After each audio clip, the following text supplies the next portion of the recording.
बिस्मिल्लाहिर्रहमानिर्रहीम। दोस्तों, मलिक सिराज अहमद आपकी खिदमत में हाजिर। दोस्तों, वज़ीर-ए-आज़म शहबाज शरीफ साहब का कहना यह है कि अगस्त के आखिर के अंदर जो गवर्नमेंट है ये अपनी असम्बली तहलील कर देगी और उसके बाद एक उम्मीद ये है कि जी जो निगरान हुकूमत कायम होगी वो अक्टूबर के आखिर में या नवंबर के फर्स्ट वीक में आम इंतखाबात कराने की तरफ जाएगी। ये भी एक रूमर चल रही हैं सियासी हलकों के अंदर कि शायद इलेक्शन मार्च के अंदर हो। जो भी हो, अगस्त में कौमी असम्बली की तहलील होने के बाद बहरहाल एक इलेक्शन फेज शुरू हो जाएगा, एक अवामी राब्ता मुहिम शुरू हो जाएगी। सियासी जमातें अपने वर्कर को मोटिवेट करने के लिए, अपने वोटर को अट्रैक्ट करने के लिए बाहर निकलेंगी। तो उसी फेज को मद्देनज़र रखते हुए हम एक अपना नया सिलसिला शुरू करने जा रहे हैं, जिसमें हम मुल्क की सियासी सूरत हाल के साथ साथ ज़िला डेरा गाजी खान, ज़िला राजनपुर और ज़िला मुजफ्फरगढ़ के जो कौमी और सूबाई असम्बली के जो हल्के हैं उनके ऊपर हम एक एक हल्के के ऊपर एक अलग अलग प्रोग्राम करेंगे, जिसमें हम वहाँ की सियासी जमातों, सियासी धड़ों, सियासी शख्सियात और वो लोग जो इलेक्शन में हिस्सा लेंगे उनके ऊपर एक ज़्यादा एक ओवरव्यू लेंगे, अवामी राय लेंगे और कोशिश करेंगे ये जानने की कि किस पार्टी या किस उम्मीदवार के जीतने के इम्कान ज़्यादा हैं। इस सिलसिले के साथ टच रहने के लिए, अपनी इलाकाई सियासत से आगाह रहने के लिए मेरी आपसे दरख्वास्त होगी कि आप हमारे चैनल को सब्सक्राइब करें, इस बेल आइकन को प्रेस करें और अगर कोई वीडियो आपको पसंद है तो उसको शेयर करें।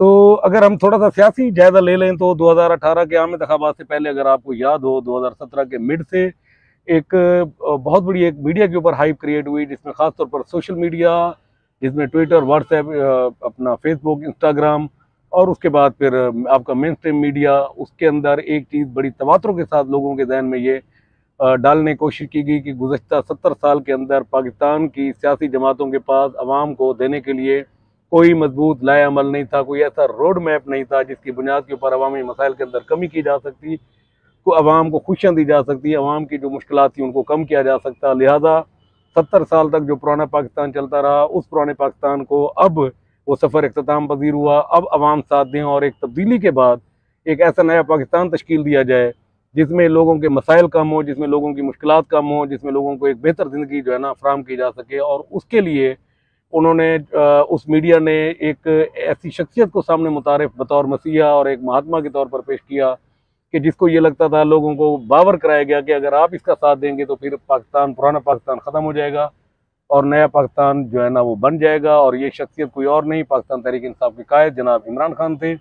इमरान खान का जो अपना भी इलेक्शन कैंपेन के दौरान जो नैरेटिव था वो बड़ा ज़बरदस्त था, इस हवाले से कि उन्होंने हर उस चीज़ को लोगों के सामने डिस्कस किया जिसके ऊपर लोगों के एतराज़ात थे। बेतहाशा कर्जे, बेरोज़गारी, महंगाई, करप्शन, बदअमनी, लाकानूनियत और उसके बाद जो लोगों को लगता था कि शायद अगर ये हुक्मरान चेंज हो जाएं तो हालात कुछ बेहतर हो सकते हैं, तो इमरान खान ने हर उस हसास, हर उस अहम इशू को डिस्कस किया जो लोगों के लिए हो सकता था। उन्होंने इससे कबल कंटेनर पर खड़े होकर बिल भी जलाए। उनका दावा था इलेक्शन कैंपेन के दौरान कि जी मैं 50 लाख घर दूंगा, 1 करोड़ नौकरियां दूंगा, मनी लॉन्ड्रिंग ख़त्म करूंगा, करप्शन को ख़त्म करूंगा और उसके बाद जो बैरून मुल्क जो आलमी मालियाती इदारे हैं उनसे कर्जा नहीं लूँगा।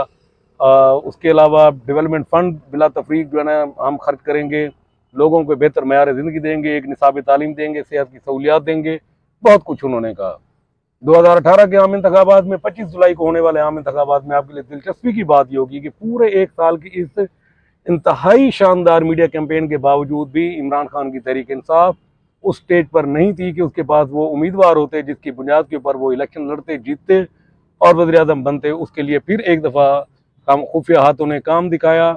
जो ताकतवर इलेक्टेबल से अपने हलकों के अंदर उनको जबर, दबाव और धौंस और धांधली के साथ उनको उनसे सियासी वफादारियाँ तब्दील कराई गई, किसी को टिकटें वापस कराई गई, किसी को जनूबी पंजाब सूबा महाज के नाम से एक ग्रुप बनाकर उसके अंदर डाला गया, कुछ को आज़ाद लड़ने की तरगीब दी गई। तब जाकर ये लोग इलेक्शन लड़े और इलेक्शन लड़ने के बाद आपको मज़े की बात बताता चलूँ कि 2018 के 25 जुलाई के होने वाले आम इंतखाबात में कुल 122 पाकिस्तान की सियासी और मजहबी जमातों ने हिस्सा लिया। उसमें कौमी असम्बली की 270, मजबूरी तौर पर 272 नशिस्तें हैं। 2 नशिस्तों पर इंतखाब नहीं हुआ था, हनीफ अब्बासी नायल हुए थे और एक हल्के में एक उम्मीदवार का इंतकाल हो गया था। तो 270 कौमी असम्बली के हल्कों और 4 सूबाई असम्बलियों के 570 सूबाई हल्कों के ऊपर इलेक्शन हुए। इन इलेक्शन का जब शाम को नतीजा आया तो उसमें गो के तहरीक इंसाफ लीडिंग पार्टी थी, लेकिन तहरीक इंसाफ इस काबिल फिर भी नहीं थी कि वो अपनी हुकूमत कायम कर सके। तहरीक इंसाफ ने मजमूई तौर पर 115 कौमी असम्बली की नशिस्तों पर कामयाबी हासिल की। मुस्लिम लीग नून ने 64 और पाकिस्तान पीपल्स पार्टी ने 43 और इसके बाद दीगर सियासी जमातें थी। तो फिर एक दफ़ा फिर जोर लगा और उसमें यह था कि वो भानमती का कुंभा जोड़ा गया, कहीं से ईंट, कहीं से पत्थर, कहीं से रोड़ा। तहरीक इंसाफ को इक़्तिदार में लाने के लिए उसकी बदतरीन सियासी हरीफ MQM को उसका इत्तेहादी बनाया गया, मुस्लिम लीग काफ को उसका इत्तेहादी बनाया गया, GDA जो थी वो उसको उसका इत्तेहादी बनाया गया, बलूचिस्तान की अवामी पार्टी जो थी बाप उसको इसका इत्तेहादी बनाया गया। तब जाकर इमरान खान साहब के लिए वो अदद पूरे हुए जिसकी बुनियाद के ऊपर वो वज़ीर आज़म बन सकते थे। 342 के ऐवान में सादा अक्सरियत वज़ीर आज़म बनने के लिए 172 की ज़रूरत होती है इमरान खान को। वो नंबर पूरे मिल गए, Imran Khan prime minister of Pakistan बन गए, पुराना पाकिस्तान ख़त्म हुआ, नए पाकिस्तान की इब्तिदा हुई। अगले 100 दिन तक पाकिस्तान तहरीक इंसाफ खामोश रही हुकूमत के अंदर। 100 दिन बाद आपको याद होगा कि उस वक्त के अखबारात में एक बहुत बड़ा इश्तार छपा था जिसमें लिखा था कि हम इन 100 दिनों में मसरूफ़ थे, लोगों ने इत्मीनान का सांस लिया, सुख का सांस लिया, खुश हुए कि चलें कोई तो है जो हमारी खातिर सर जोड़ कर बैठा था और कोशिशें कर रहा था। और इन 100 दिनों के बाद जो पहला पैकेज दिया गया वो लोगों को ये था कि उनको मुर्गियाँ, अंडे और बच्चे दिए गए, उनको जानवरों के कट्टे बच्चे दिए गए कि ये वो चीज़ें हैं जो आपका माशी इनकलाब लेकर आएंगी।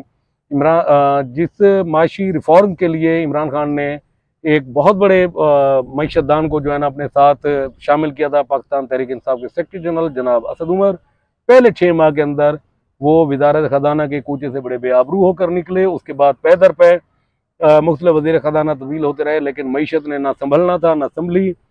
शबर ज़ैदी का रिकॉर्ड बयान के ऊपर मौजूद है। शबर ज़ैदी ने यह कहा था कि 2019 के आखिर में पाकिस्तान फाइनेंशियली डिफ़ॉल्ट कर चुका था, बैंकक्रप्ट हो चुका था, लेकिन उसको ऑफिशियली अनाउंस नहीं कर रहे थे। जैसे तैसे करके एक कोरोना दुनिया के लिए वबा, लेकिन पाकिस्तान के लिए बहरहाल एक नेमत के तौर पर और ख़ास तौर पर पाकिस्तान तहरीक इंसाफ के लिए एक नेमत के तौर पर साबित हुआ कि वो जो इन-हाउस चेंज 2020 में आना था वो 2022 के अंदर आया।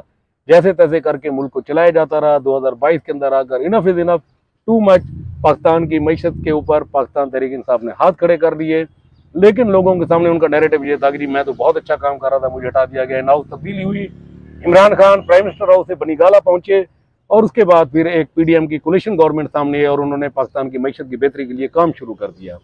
तो ये तो था वो सिनेरियो जो 2018 से 2023 आज हम जहाँ बैठे हैं पहुंचा था। मैं जो बात कर रहा था उसमें ये था कि जो मैं अक्सर अमूमन कहा करता हूँ कि पाकिस्तान तहरीक इंसाफ को जिस तरीके से तामीर किया गया था, ग्रेजुअली पाकिस्तान तहरीक इंसाफ उसी तरीके से मसमार होती गई। 9 मई का वाक़या हुआ। 9 मई का वाक़या पाकिस्तान की तारीख के अंदर एक रेड लाइन साबित हुआ। आप स्टेट के साथ खड़े हैं या आप अपनी कायद के सियासी नज़रिए के साथ, तो पाकिस्तान तहरीक इंसाफ के अंदर हर वो बड़ा नाम जो इलेक्ट हो सकता था, जो सियासी असर रसूख रखता था, जो सियासी तौर पर एक वर्त रखता था, उन्होंने पाकिस्तान तहरीक इंसाफ से मुंह मोड़ लिया। किसी ने सियासत से किनारा कशी की, कुछ ने पाकिस्तान तहरीक इंसाफ को छोड़ने का ऐलान किया। कुछ लोग नून में गए, कुछ लोग पीपल पार्टी में गए और बहुत सारे लोग इस्तेकाम पाकिस्तान पार्टी के अंदर चले गए।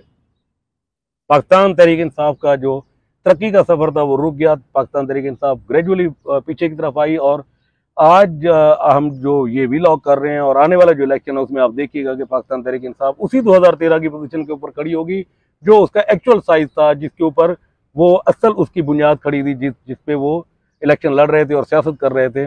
2023 के अंदर इलेक्शन हो, 2024 के अंदर इलेक्शन हो, इसके ऊपर बहरहाल इलेक्शन फेज शुरू हो जाएगा और इस इलेक्शन फेज के लिए हम अपने इलाकाई सियासी सूरत हाल के ऊपर हम डिस्कस करेंगे, बात करेंगे। तो इंशाल्लाह हमारे नेक्स्ट प्रोग्राम जो हम हल्का जाती सियासत के ऊपर करेंगे, तो हमारे साथ रहिएगा।